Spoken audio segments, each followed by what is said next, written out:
Welcome back to TV Guide's special tribute to John Kennedy Jr. I'm Marcus Took.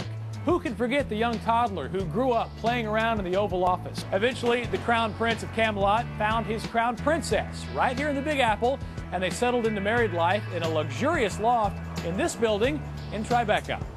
She was the stunning PR exec at a fashion powerhouse. He was one of the most sought-after men in the world. Together, John Kennedy Jr. and Carolyn Bessette were the quintessential New York couple. When they came into a party, they were the kind of people that they were so prominent and so obviously prominent in a room. In 1994, they met and fell in love in the Big Apple. 2 years later, they got married in a top-secret ceremony in Georgia. What made Carolyn Bessette so attractive to John, I think, was the fact that she did not fawn all over him. She played a little hard to get. But something that was hard for them to get was privacy. After returning from their honeymoon in Turkey, the newlyweds were greeted by a mob of paparazzi waiting outside their Tribeca loft. It was clear there were more than just two people in their marriage. A desperate John Jr. pleaded with shooters to give his wife some space, a request that was never granted and ultimately put a strain on their marriage. It got much worse after he got married. You know, it stepped it up like an order of magnitude. I mean, they were camped out, literally camped out across the street from his place. Was he able to make a joke out of that, make light of it? Yeah, but, you know, his wife wasn't. And that was incredibly painful.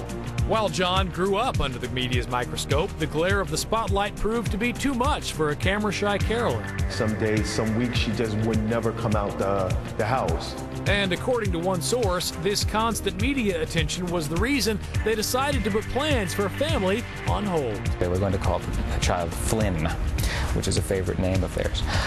But Carolyn said, no, we're not going to do this, because if we have a child, can you imagine how that child will be hounded? Adding to the pressures of marriage was a constant stream of rumors in the press, whispers of her alleged drug use and extramarital affairs, and who could forget their very public spats, all caught on camera for the world to see. But despite all this, John and Carolyn were very much in love and determined to make their marriage work. The tragedy is that he had managed to get over all these hurdles, that they were really reached a good point in their marriage when they left that day for Martha's Vineyard.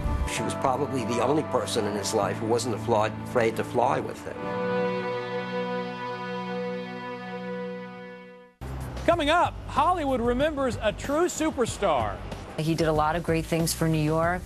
And later, did John Kennedy's future include a stint at the White House? There was a sense with him that he had a destiny.